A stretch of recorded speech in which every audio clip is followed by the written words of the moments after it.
की संसद के गेट पर आगजनी, पुलिस पर पत्थरबाजी, वैन पर चढ़कर नारेबाजी, हाथों में पोस्टर लेकर सरकार के खिलाफ हल्ला बोल।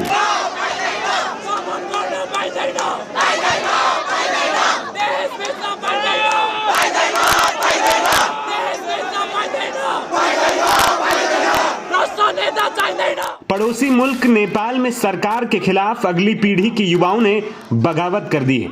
नेपाल की राजधानी काठमांडू में युवा बेकाबू हैं और ऐसी आशंका है कि वे चीन समर्थक केपी ओली की सरकार को गिराकर ही दम लेंगे।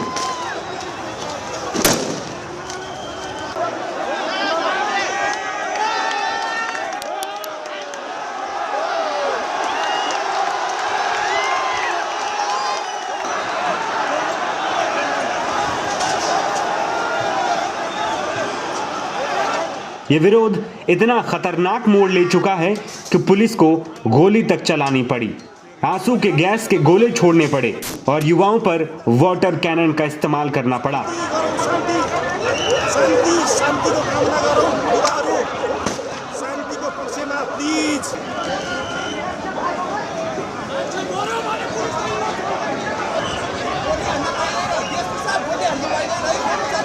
जिसमें अब तक सामने आई जानकारी में 16 प्रदर्शनकारियों की मौत हो गई है, जिसमें ज्यादातर युवा और पत्रकार भी बताए जा रहे हैं। दरअसल इस उग्र प्रदर्शन की वजह सोशल मीडिया ऐप्स का बैन होना बताया जा रहा है, जिसके खिलाफ युवाओं ने ओली सरकार की नाक में दम कर दिया। राजधानी की सड़कों पर हजारों युवा उतर आए। इस आंदोलन को जेनजी रिवॉल्यूशन नाम दिया गया है, जिसमें युवा वर्ग, खासकर छात्र और नई पीढ़ी के युवा शामिल हैं।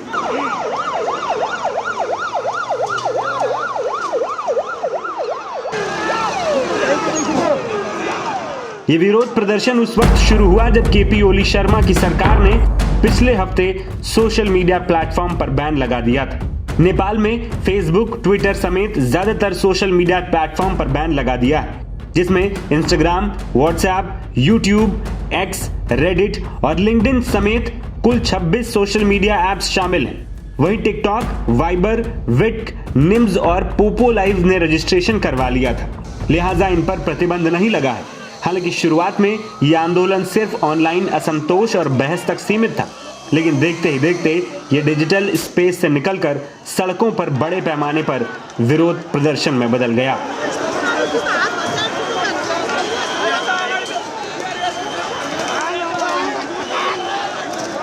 हजारों की संख्या में जुटे प्रदर्शनकारी संसद भवन को घेरने की कोशिश करने लगे और उसमें कामयाब भी हुए। कुछ प्रदर्शनकारी संसद भवन के अंदर भी घुसने में कामयाब रहे और पुलिस की ओर से लगाए गए बैरिकेड्स को तोड़ दिया गया।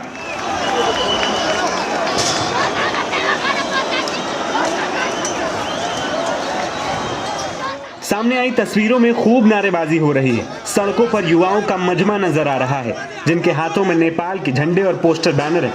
पुलिस और सेना के बैरिकेड्स भी प्रदर्शनकारियों को रोक नहीं पा रहे हैं। पुलिस ने प्रदर्शनकारियों पर रबर बुलेट्स और आंसू गैस के गोले दागे, मगर वो भी नाकाफी साबित हो रहे हैं।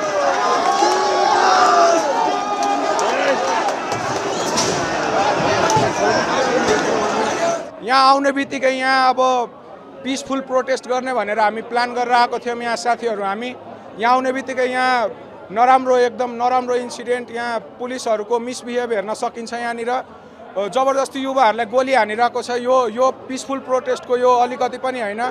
यो माथिबाट बसेको मान्छेहरूले यस्तो गर्न पाउँदैन। यो के कसो यो एकदम गलत भइरहेको छ। यहाँनिर युवाहरूले अब केही एन्टी करप्सन एक्टिभिटिजहरू पनि गर्न पाइएन भने यहाँ freedom of speech, right to speech केही पनि छैन। यहाँ मिनटमा यहाँ एक जनाले यहाँ गोली हानेको यहाँ इंसिडेंट देखना सकिरहेको छौं हामीहरु। इसके अलावा एक तस्वीर जिसने ओली सरकार को हिलाकर रख दिया है वो थी संसद के मेन गेट के बाहर आगजनी।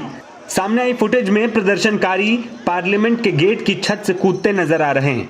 हालात इतने बेकाबू हैं कि नेपाल सरकार ने इमरजेंसी सुरक्षा बैठक बुलाई। इसके बाद पुलिस ने काठमांडू में रात 10 बजे तक के लिए कर्फ्यू का ऐलान कर दिया। संसद भवन के आसपास और काठमांडू के अन्य संवेदनशील इलाकों में सुरक्षा बलों को भारी मात्रा में तैनात किया गया है। पुलिस ने भीड़ को रोकने के लिए आंसू गैस और वाटर कैनन का इस्तेमाल किया, लेकिन गुस्साए युवाओं ने पेड़ की टहनियों, पानी की बोतलें और जूते चप्पल फेंककर जवानों पर पलटवार किया। कई प्रदर्शनकारियों ने संसद परिसर तक पहुंचने में भी कामयाबी हासिल कर ली। रिपोर्ट के मुताबिक प्रदर्शनकारी छात्र राष्ट्रपति आवास, शीतल निवास क्षेत्र, महाराजगंज, लैंचौर में उपराष्ट्रपति आवास, सिंह दरबार के सभी हिस्से, बुलवटार में प्रधानमंत्री आवास और आसपास के क्षेत्र में मौजूद है, जिसमें अब तक सामने आई जानकारी में 16 प्रदर्शनकारियों की मौत हो गई है, जिसमें ज्यादातर युवा और पत्रकार भी बताए जा रहे हैं।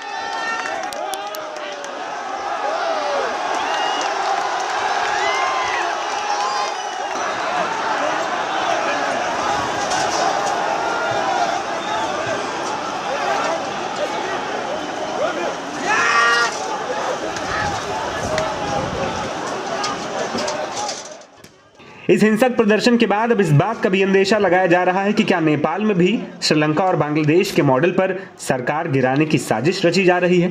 ये सवाल इसलिए क्योंकि जिस तरह से प्रदर्शनकारियों ने श्रीलंका संसद और बांग्लादेश की सरकारी इमारतों पर कब्जा कर सरकार को गिराया था, ठीक वैसा ही नेपाल में भी किया जा रहा है।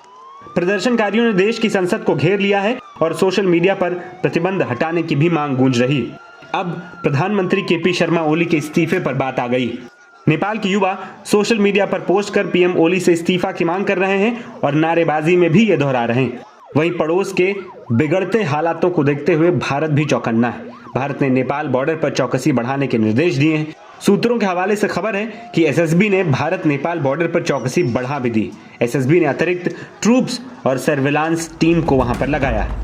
दूसरी ओर हिंसक प्रदर्शन पर नेपाल के प्रधानमंत्री केपी शर्मा ओली ने युवाओं को चेतावनी देते हुए कहा है कि उन्हें मालूम होना चाहिए कि प्रदर्शन की क्या कीमत चुकानी पड़ती है।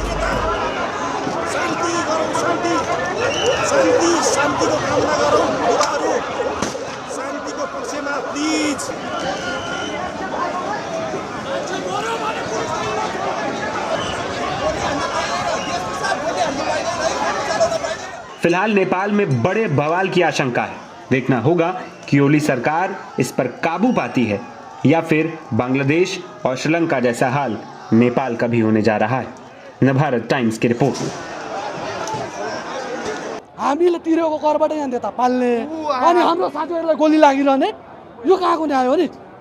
यो नेपालमा हामीले खोजेको रोजेको पाइदैन, विदेश धान्नुपर्छ रोजगारीको लागि, पेट पाल्नको लागि, र यहाँ हामी आज आन्दोलन गर्दाखेरि गोली खानु पर्या छ र सबैजना चुप लागेर बस्दिनु भएको छ। यो चाहिँ उचित भएन। यसको विरुद्धमा सबजनामा जुट खाइदिनु पर्यो।